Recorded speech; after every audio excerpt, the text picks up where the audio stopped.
Progress stalls on the effort to bring you property tax relief. Now there's a new plan. We are talking about Texas families, not private special interests, but about you. Texas Democrats take a different approach to tax relief, how their proposals aim to help renters across the state. Big donations begin to shape the race for Senate in Texas, how a multi-million-dollar fundraising haul is boosting the campaign of a Texan who wants to take on Ted Cruz. Summer in Texas leads to punishing conditions for workers in the state's prisons. We'd see temperatures as high as 130, 140, and so you'd work in that for a couple of hours, and you can only be up there for so long. We hear firsthand stories about dangerous conditions pushing some prison workers to leave their jobs. Texas takes new steps to overhaul foster care funding, how the changes could help people who care for some of the state's most vulnerable children. Produced from the Capitol in Austin and airing statewide, this is the award-winning State of Texas. Hello and thank you for joining us. I'm Josh Hinkle. Lawmakers returned to the state capitol after their Independence Day break and got back to work on plans to cut your property taxes. Well, sort of. So far, there appears to be little work getting done and few signs of progress. Both the House and Senate gavelled in briefly on Wednesday without taking up tax legislation. Then on Friday, both chambers recessed until next week. This is the second special session.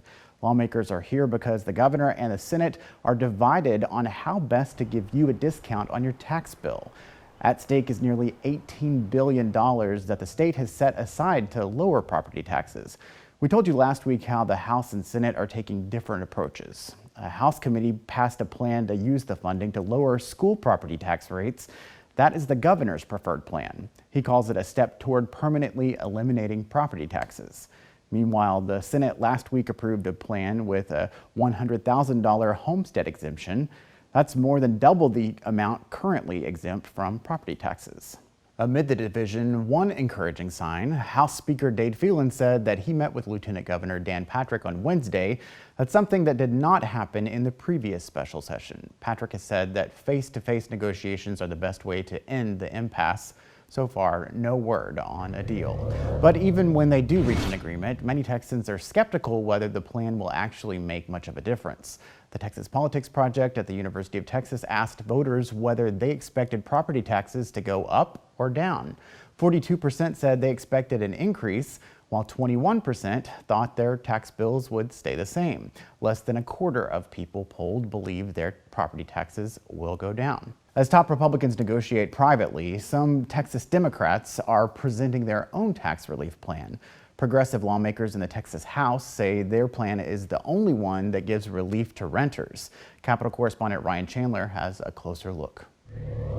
If you are a renter in Texas, if you are a homeowner in Texas, this is our plan. This is your plan. In the long fight over property taxes, Democrats say the state's top leaders are forgetting a few things. The 38% of Texas households, that's 3.8 million Texas households. Dallas Democrat John Bryant leading a charge to give Texas renters a rebate, spending $3.8 billion of the state's surplus to reimburse up to 10% of last year's rent. Our proposal delivers more property tax relief than any other House or Senate proposal pending, $20.9 billion. And it does it for all Texas households. We're seeing evictions go through the roof in the state of Texas. For low-income renters, there's really a crisis of affordability. Last year, Texas set an all-time eviction record with 270,000. This year, eviction rates in the major metros are higher than ever. Make sure first we invest in the people of Texas, the taxpayers of Texas, by the first thing we do is to return your taxes to you by driving down your property tax rate until it gets to zero. Governor Abbott says his plan to cut school district tax rates would help everyone, including renters. But low-income housing advocates say it's not that simple. I think we have reason to be very skeptical of the idea that property tax compression will provide direct relief to renters. Representative Bryant's proposal is putting renters back in the middle of this conversation. Renters are taxpayers, renters are Texans, and as a matter of fact, they are the Texans with the greatest need. Ryan Chandler, State of Texas. With Republicans controlling the negotiations, the Democrats' plan faces steep odds to move forward. Representative Bryant acknowledged the challenge, but he says he's optimistic some of the ideas could earn bipartisan support. Obviously, we have 64 Democratic votes. We can't pass a bill through the House all alone. But I think these proposals have broad appeal. I think there are members of the Republican caucus who would vote for relief for renters. The Democrats' plan also includes a $4,300 teacher pay raise. That's made possible by increasing the amount the state allots to public schools. But those ideas have stalled before after Republican leaders tied school funding to plans to let parents use tax dollars to pay for private education. But amid the divisions at the Capitol, we saw a solemn moment of unity. The Capitol community is grieving the death of a beloved co-worker. Tamoria Jones, the chief of staff of Houston Democratic Representative Harold Dutton, died last week. On Wednesday, House lawmakers, Democrats and Republicans, stood together to honor Jones. She was 35 years old. Details about how she died have not been released. Those whose lives she touched focused on her legacy. Tamoria has always been a person who spoke her mind, and you always knew where you stood with her in a building where you don't always know where you stand with people. And she is a bright, shining light. And I am thankful that we're all honoring her memory. And I would just like everybody to know, Tamoria is not her passing. She is how she lived her life. She is how she loved us. She is how she worked. I would ask us all to remember her life and what she gave us, and not how she left us. Jones forged friendships across party lines, a fact highlighted when conservative Republican Briscoe Cain spoke to pay tribute. We are going to miss, though, and I don't think our memory is ever going to disappear from these halls.